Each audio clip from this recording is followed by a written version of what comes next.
Halo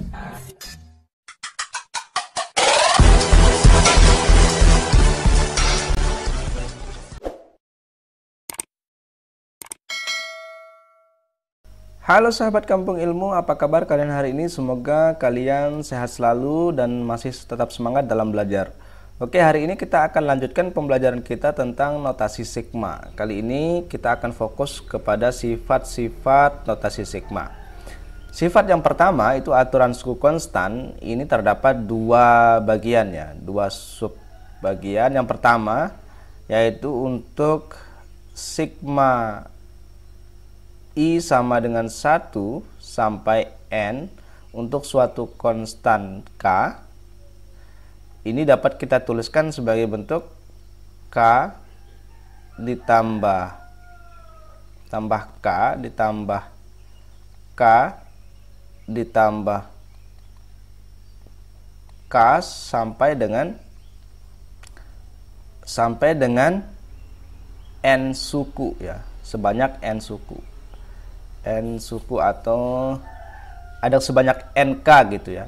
Jadi dengan kata lain, yang ini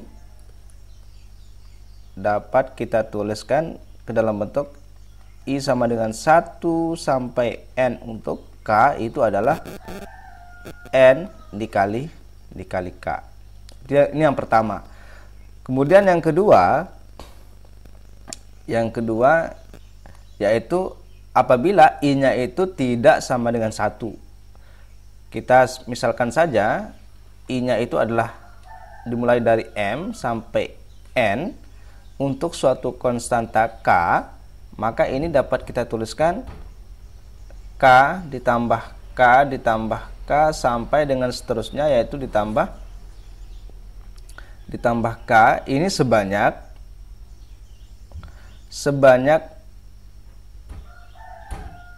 N dikurangi M plus 1 suku ya. Jadi dengan kata lain, yang ini dapat kita tuliskan menjadi I sama dengan M sampai N untuk konstanta K. Ini sama aja dengan N min M plus 1 dikali dengan K. Oke, ini dia ya, dua aturan suku konstan. Yang pertama untuk sifat yang pertama, maka ini kita kita udah simpan. Jadi sekarang kita akan lari ke contoh soal.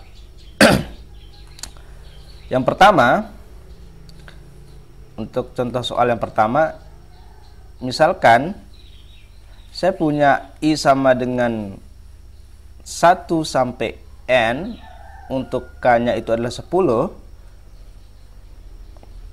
Jangan sampai N, sorry. Ini sampai 5 ya, sampai 5, N-nya itu 5 ya. Nah, maka ini dapat kita temukan hasilnya yaitu 10 tambah 10 tambah 10 tambah 10 tambah 10 sebanyak berapa kali? Sebanyak N kali, yaitu sebanyak 5 kali. Atau dengan kata lain, ini langsung aja ini sama dengan 5 kali 10. Jadi jawabannya adalah 50. Kemudian yang kedua, untuk kita buat contoh soal untuk I-nya itu tidak sama dengan 1. Taruhlah misalkan I-nya itu sama dengan berapa? Misalkan 3 lah ya, 3 sampai 5 untuk konstanta 10, maka ini kita bisa tuliskan ini N min M plus 1. N-nya berapa? 5 min M-nya adalah 3 ditambah 1 dikali 10. Jadi 5 kurangi 3 tambah 1 itu kan hasilnya adalah 3 ya, dikali 10, maka ini sama dengan 30. Oke, sekarang kita lanjutkan ke sifat yang kedua, yaitu aturan perkalian skalar. Aturan perkalian skalar ini bentuknya kayak begini nih. Sigma K dikali I untuk I-nya itu sama dengan 1 sampai N. Jadi ini sama dengan K dikali dengan sigma I sama dengan 1 sampai N untuk I, dan di mana K-nya adalah suatu konstanta. Oke. Yang ini kita simpan dulu.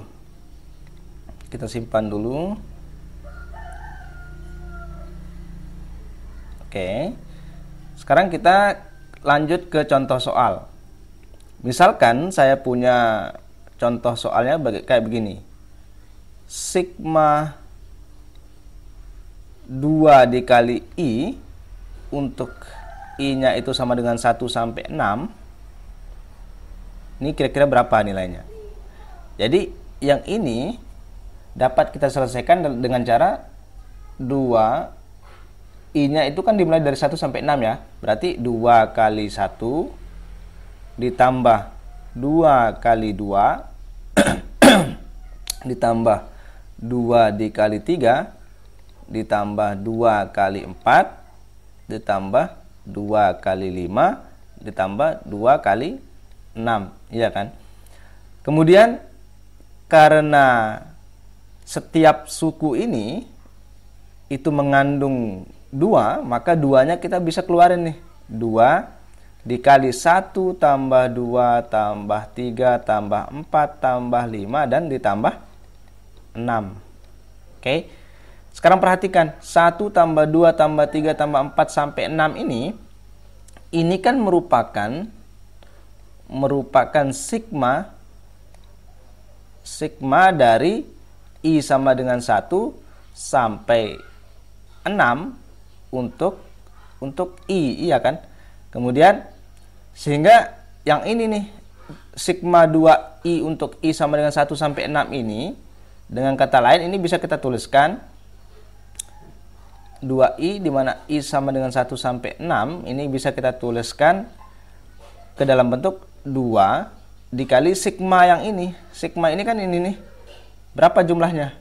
Yang ini. 1 tambah 2, 3 tambah 3, 6 tambah 6, 10 tambah 5, 15 tambah 6, 21. Berarti kan yang ini sama aja dengan 2 dikali 21. Ini sama dengan berapa? 2 kali 21 berapa? Ya, 42. Oke, sekarang kita lanjutkan ke sifat yang ketiga, yaitu aturan jumlah dan selisih. Aturan jumlah dan selisih ini bentuknya kayak begini nih. Sigma I sama dengan 1 sampai N untuk UI ditambah atau dikurang, jadi plus minus VI. VI ini bisa dijabarkan ke dalam bentuk seperti ini. Sigma I sama dengan 1 sampai N untuk UI ditambah atau dikurang, plus minus ya, sigma I sama dengan 1 sampai N untuk VI. Oke. Yang ini kita simpan dulu nih baiknya. Supaya nggak kabur, kita kurung dulu. Oke, kita kurung, kita simpan. Kemudian sekarang kita ke contoh soal. Contoh yang pertama sigma I kuadrat plus I. Oke, I kuadrat plus I untuk I-nya itu sama dengan 1 sampai 3. Maka ini bisa kita tuliskan dalam bentuk begini nih. Kita masukkan dulu ya ke dalam I-nya ya, ke I-nya aja dulu. Maka ini kita bisa buat I-nya kan dimulai dari 1 tuh. Berarti 1 kuadrat ditambah 1. Oke, ini kan sama dengan 1 kuadrat ditambah 1 ditambah 2 kuadrat ditambah 2. Oke, 2 kuadrat ditambah 2 ditambah 3 kuadrat ditambah 3.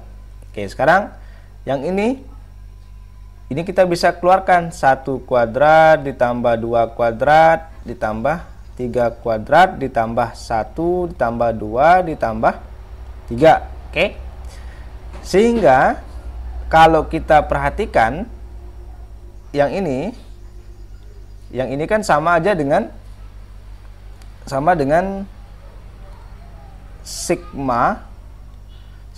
sigma I kuadrat untuk I sama dengan 1 sampai N. Nah, sedangkan yang ini adalah karena ini kan plus ya. Jadi tambah 1 tambah 2 tambah 3 itu kan ternyata merupakan sigma I sama dengan 1 sampai 3 untuk I, ya kan? Jadi ini sorry ya, ini bukan N tapi 3. Ini jadi ini I sama dengan 1 sampai 3. Oke, sehingga ini kan bisa kita peroleh hasilnya berapa? 1 kuadrat tambah 2 kuadrat tambah 3 kuadrat itu kan kalau dijumlahkan itu hasilnya adalah 1 tambah 4 tambah 9. Berarti 14. Oke. Ditambah dengan 1 tambah 2 tambah 3 itu adalah 6. Jadi ini jawabannya adalah 20. Oke. Sekarang kita ke contoh yang kedua. Ini kita garis dulu ya. Contoh yang kedua, sigma I kuadrat min I,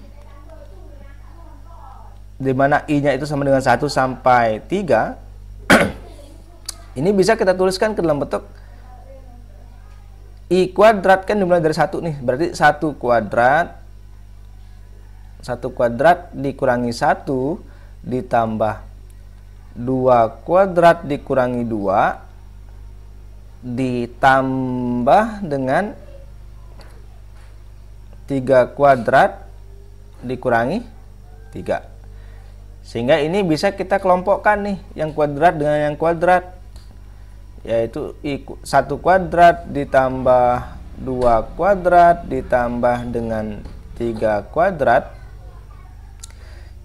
Ini kemudian dikurangi 1 dikurangi 2 dikurangi 3. Oke.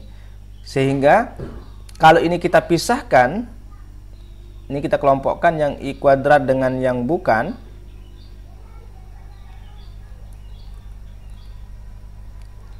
Ini maka ini kita peroleh sigma I sama dengan 1 sampai dengan 3 untuk I kuadrat dikurangi dengan, kalau yang ini min 1, min 2, min 3 ini kita akan kelompokkan, ini menjadi dikurangi 1 tambah 2 tambah 3. Dan di mana sigma I kuadrat untuk I sama dengan 1 sampai 3 ini dikurangi dengan yang ini 1 tambah 2 tambah 3 itu adalah sigma I sama dengan 1 sampai 3 untuk I.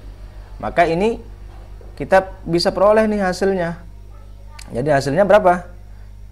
1 kuadrat tambah 2 kuadrat tambah 3 kuadrat itu kan kita tahu tuh hasilnya tadi berapa? 14 ya.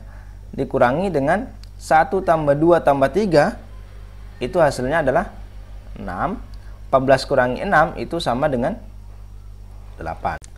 Oke, sekarang kita lanjutkan ke sifat yang keempat, yaitu operasi aljabar. Oke, operasi aljabar ini kita yang pertama bentuknya kayak begini nih. Sigma I sama dengan 1 sampai N untuk UI plus VI.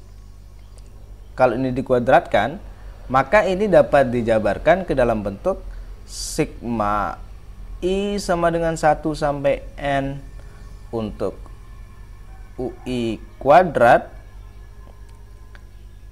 ditambah dengan sigma I sama dengan 1 sampai N untuk 2 UI dikali VI dan ditambah dengan sigma I sama dengan 1 sampai N VI dikuadratkan.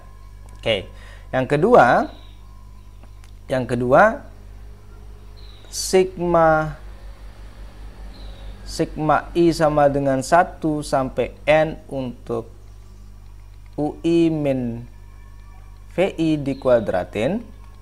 Ini juga bisa dijabarin menjadi sigma I sama dengan 1 sampai N untuk UI kuadrat dikurang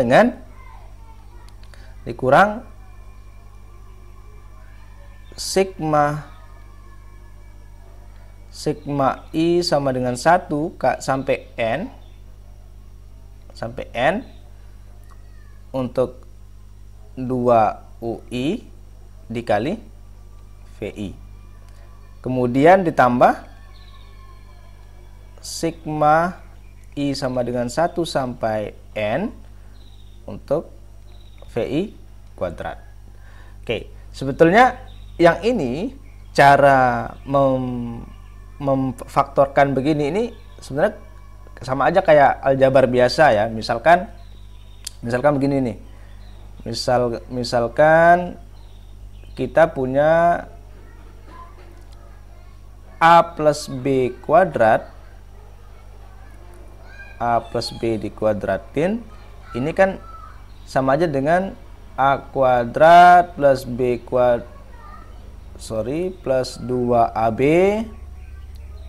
ditambah B kuadrat kan ya. Kemudian ada lagi tuh yang A min B, kalau dikuadratin ini kan sama dengan A kuadrat min 2AB plus B kuadrat. Oke.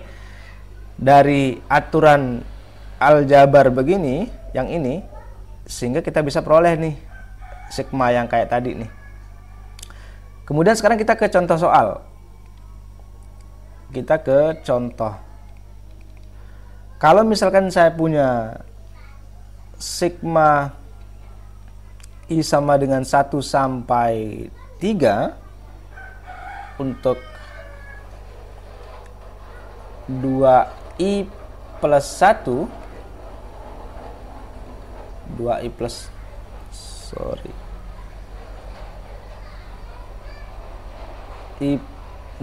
1 dikuadratkan, ini kan bisa kita tulis ke dalam bentuk sigma I sama dengan 1 sampai 3.